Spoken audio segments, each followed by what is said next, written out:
E aí pessoal, tudo bem? Como é que vocês estão? Espero que vocês estejam bem.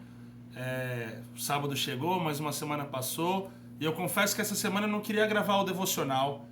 Eu acho que se vocês abriram o jornal, né, abrir o jornal, né, o site que seja, ou se vocês viram a televisão, vocês devem ter ficado um pouco decepcionados, diversos escândalos políticos, a curva do Brasil não para de aumentar e nós já estamos no top 5 dos países contaminados.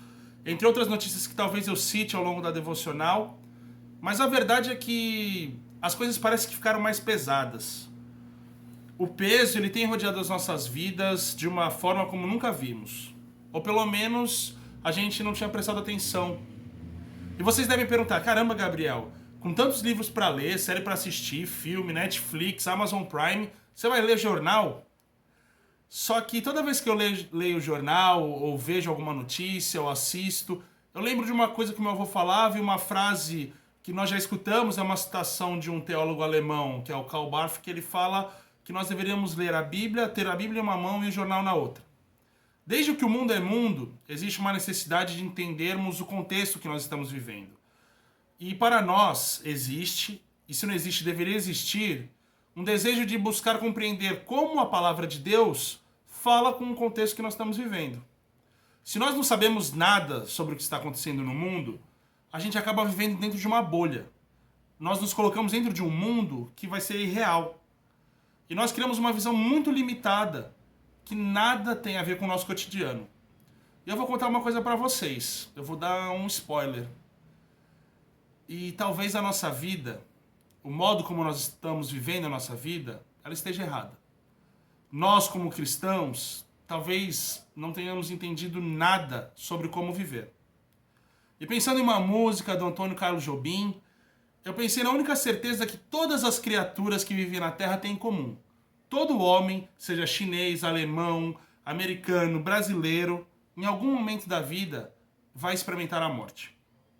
No momento em que nós nascemos, o nosso relógio já começa na contagem regressiva. E se você não quiser ver o jornal porque tem lembrança constante da morte ou do que está acontecendo, eu vou quebrar uma parede de vidro para vocês. Vocês que falam do Netflix, dessas coisas. As formas de entretenimento também falam sobre a morte. Desde que nós somos pequenos, a vida dá um jeito de falar sobre a morte. A mãe do Bambi é morta por caçadores. O Mufasa sofre a traição do Simba e o Mufasa sofre a traição do Scar e o Simba vê o seu pai morrer. As primeiras cenas do Procurando Nemo é um genocídio que a mãe e 300 filhinhos morrem. Quem não chorou com a abertura de Up e Altas Aventuras? O Thanos com um estalar de dedos faz metade do universo desaparecer. Marley e eu, meu amigo Enzo, ou até mesmo na música, como Tears in Heaven do Eric Clapton, Last Kiss do Pearl Jam ou Epitáfio dos Titãs. A arte ela é muito mais fúnebre do que o jornal. Seja para lembrar que as pessoas morrem ou que um dia você mesmo vai morrer. Em latim existe uma expressão que é memento mori, que expressa justamente isso que eu falei. Se vocês procurarem no Google, ela pode ser traduzida como lembre-se que você vai morrer. Durante séculos, pintores, artistas, poetas dedicaram suas vidas justamente à lembrança constante da morte. É meio irônico. Aqueles quadros que nós vemos de pessoas segurando caveiras, uma ampulheta ou flores morrendo, dizem a respeito da nossa temporariedade. É uma constante lembrança de que um dia que essa caveira que você vê no quadro, você vai ser isso daí. Só que existe uma diferença entre morrer e ser morto.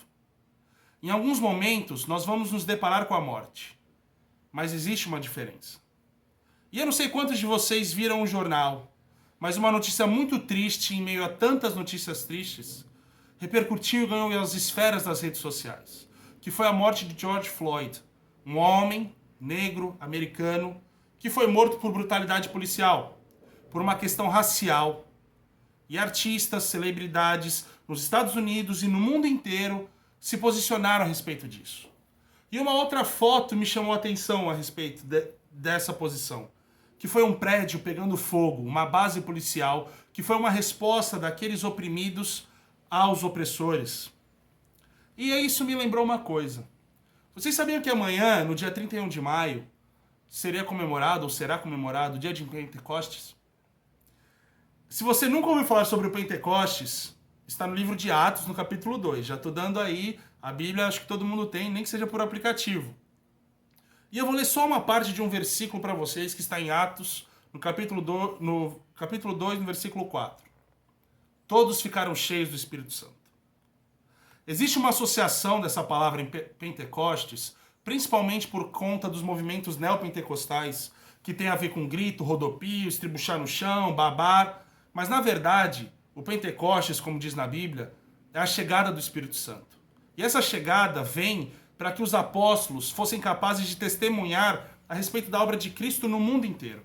E por conta desse testemunho, nós tivemos acesso a isso. Porque o Espírito Santo capacitou, hoje nós temos acesso e nós somos os responsáveis por continuar esse testemunho. Nós somos capacitados pelo Espírito a viver uma nova vida. E agora, se você acha que Jesus morreu na cruz para você ir para o céu com uma roupinha branca, tocar arpinha e ficar de boa, você está reduzindo toda a mensagem do Evangelho. A revolução de Jesus, que começa não só no seu ministério que anuncia o reino, mas a conclusão vem na sua morte e na sua ressurreição, e ela é registrada nos 4 evangelhos em detalhes, para que a morte, como nós conhecêssemos, não tivesse poder sobre nós. A morte foi derrotada para que hoje nós pudéssemos viver. A morte morreu. E isso é o resumo das boas novas. Nós, como homens, um dia teremos um encontro com a morte.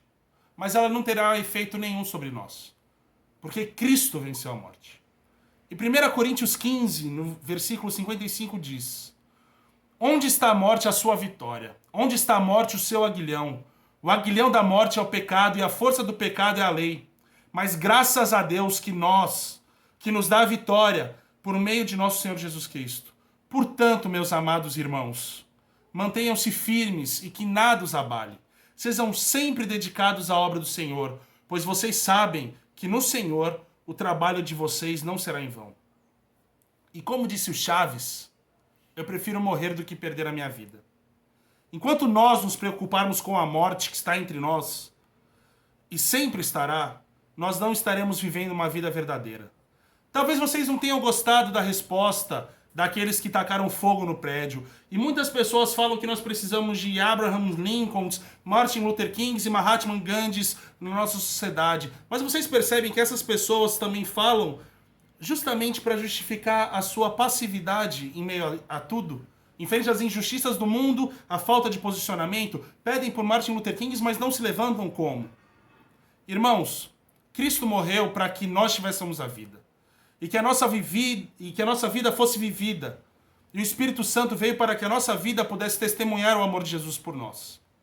Então, como igreja, e não é só a Graça e Paz, é toda a igreja de Cristo, aqueles que proclamam e confessam que Ele é o Salvador, nós precisamos pensar e agir para que não existam mais Floyds sendo mortos, para que não existam mais mulheres sofrendo violência de seus maridos dentro da casa, para que o oprimido seja liberto. É isso que é a mensagem do Evangelho. Como um menino de 12 anos em Salvador que sofre racismo porque gosta de cultura pop. Nós precisamos agir, irmãos. A nossa vida não é... Jesus não morreu para a gente ir para o céuzinho e ficar de boa.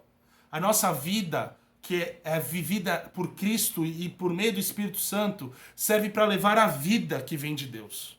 Jesus disse que nós seríamos perseguidos e odiados por amor a Ele, mas nós continuamos negociando com o mundo o tempo todo para a gente ficar bem na fita.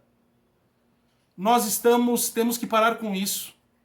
Nós estamos perdendo a nossa vida, e se for para perder a nossa vida, como Chaves disse, é melhor você morrer. Nesse dia que vem de Pentecostes, em todos os dias, a minha oração, e eu espero que a sua, seja que nós tenhamos a dependência total de Deus.